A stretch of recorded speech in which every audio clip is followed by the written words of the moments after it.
On December 30th, 1980, while delivering one of his more famous speeches at the BJP's inaugural convention at Shivaji Park in Mumbai, Atal Bihari Vajpayee predicted with his signature flourish, Andhera chhatega, suraj niklega, kamal khilega. On his birth centenary, his words have aged well, with the BJP returning to power for a third straight term at the centre and the lotus in full bloom. A statesman, politician, and a peerless orator, India's first non Congress Prime Minister to have served a full term, commanded respect and affection from across the political aisle, and stood tall with his innate democratic spirit. I would regard his prime ministership as an outstanding feature of his life. Every prime minister to be prime minister of country of at that time 130 million people would be there. It's not a mean job. He wanted to succeed in that job, do a few things on the economic, social, and political front. He never hit below the belt in parliament speeches. Yet he was unsparing in his critical of Nehru when Nehru was following a wrong policy in China. He was one of the severe critics, but never hit below the belt. The three-time Prime Minister was the original builder of coalition politics at the national level, successfully running an alliance government for a full term while navigating some of the biggest national crises, including the plane hijack in 1999 and the terror attack on Parliament in 2001, both with direct links to Pakistan. Was running an interim government, as we call it in Indian political scenario, as a caretaker government. Imagine a caretaker government which under the constitution cannot take any major policy decision. He not only ran that government, that is the caretaker government, but fought Kargil war. And all the decisions taken by his government during the Kargil war were supported by the entire nation, all political parties. An impressive mix of tradition and modernity in his worldview, Vajpayee was a full time RSS worker before being sent to the Janasangh in 1951. Unlike his lifelong companion L.K. Advani, who, despite being an ideological hardliner and more invested organizational leader, fell from the RSS's grace due to his public airing of views, including his ill fated praise of M.A. Jinnah, Vajpayee shaped his image of a moderate while never crossing swords with it.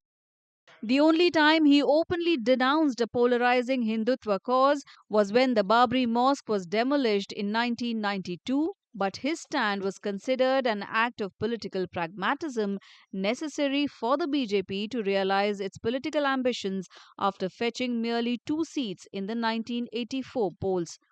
With the moderate, poet at heart, and statesman like Vajpayee as the BJP's prime ministerial face, and the party agreeing to put a moratorium on its contentious ideological planks of the Ram Temple construction, Article 370 repeal, and the Uniform Civil Code, regional parties from across the country were drawn as he led them to poll wins. He had excellent relations with the chief ministers of different political parties and across board, all leaders. I mean, you remember he was heading a coalition government, and you know who were the cabinet ministers in his coalition government? Mamta Banerjee, Nitish Kumar, Naveen Patnaik, and all these people were members of his cabinet who are in their own right are leaders today in different political parties. So that was the era of running a coalition government successfully, and only Mr. Vajpayee could do.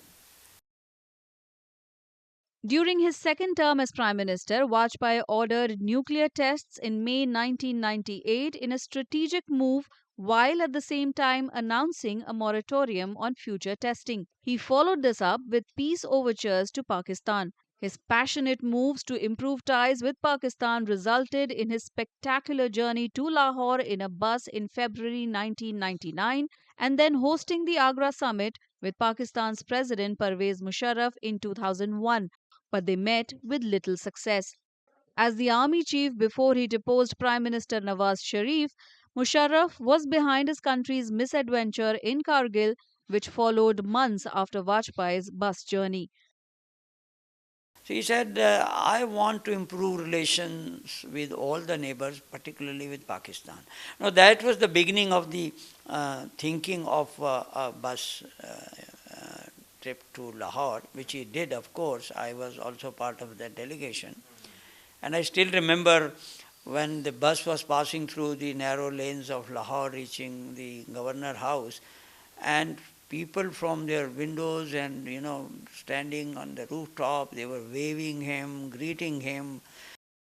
However, Vajpayee's famous invocation of Insaniyat, Jamhuriyat, Kashmiriyat to resolve the issues afflicting Jammu and Kashmir won him lifelong admirers in the Muslim majority valley. Prime Minister Narendra Modi too recalled the phrase in his Independence Day speech in 2018 to reach out to people there. Third or fourth question was, Wazir Azam Sahab, ये जो आपने talks की बात की है कुछ दिन पहले, वो कॉन्स्टिट्यूशन के दायरे में होगी या बाहर से होगी? He stunned me also, his media advisor. He said, इंसानियत के दायरे में होगी. I tell you, no other Prime Minister could have given this answer. इंसानियत के दायरे में होगी. Now, who can? No contribution by me. We had a discussion, gone over many questions, in political sense, sorry. But it came straight from his heart, he meant it. He's still in the valley, he is remembered for this answer. People thinking media advisor advised him, no, not at all. This was not, I never thought of it. He never thought of it earlier. It came straight from the heart. Now, this is the kind of the man who became the Prime Minister of India. It was his boost to reforms, disinvestment, and infra projects that made the idea of 7 to 8% growth rate possible. However, the fruits of reforms came a little too late, and this, coupled with the BJP's political missteps, especially in the crucial state of Uttar Pradesh, and the Congress led UPA's harnessing of rural distress, delivered a shock defeat to Vajpayee in 2004 amid a decline in his health. His public appearances were limited. He campaigned last for his party in the 2007 assembly polls in Uttar Pradesh before slowly fading away from the public eye as dementia hit him. He died in 2018. The Modi government began observing his birth anniversary as Good Governance Day and bestowed Bharat Ratna on him in 2015. No, Mr. Vajpayee had become a legend in Indian politics much before he became the Prime Minister of India. Because he had entered politics at a very young age as a student and went on to become a member of Lok Sabha in second Lok Sabha in 1957, we can imagine. And he was a great orator. So he became a very popular and prominent parliamentarian as well. A lifelong bachelor, he was first elected to the Lok Sabha in 1957 from Balrampur in Uttar Pradesh in India's second general elections. His maiden speech in Parliament impressed his peers and colleagues, including then Prime Minister Jawaharlal Nehru. When he was introducing Vajpayee, he told the dignitary, here is a young man, a bright young man in Indian politics, and I will not be surprised if he becomes Prime Minister one day. You can imagine the prophecy of Pandit Nehru talking about Vajpayee between, say, 57 and 62 when he was a member of the Lok Sabha. Well versed in English, his oratory was at its best in Hindi. With his well timed wit and carefully chosen words delivered with trademark long pauses, his words resonated with all those who came in contact with him, the common man, politicians, bureaucrats, students, and world leaders. Also a poet, his words छोटे मन से कोई बड़ा नहीं होता, टूटे मन से कोई खड़ा नहीं होता continue to be quoted by the advocates of big heart and broad mind in public life.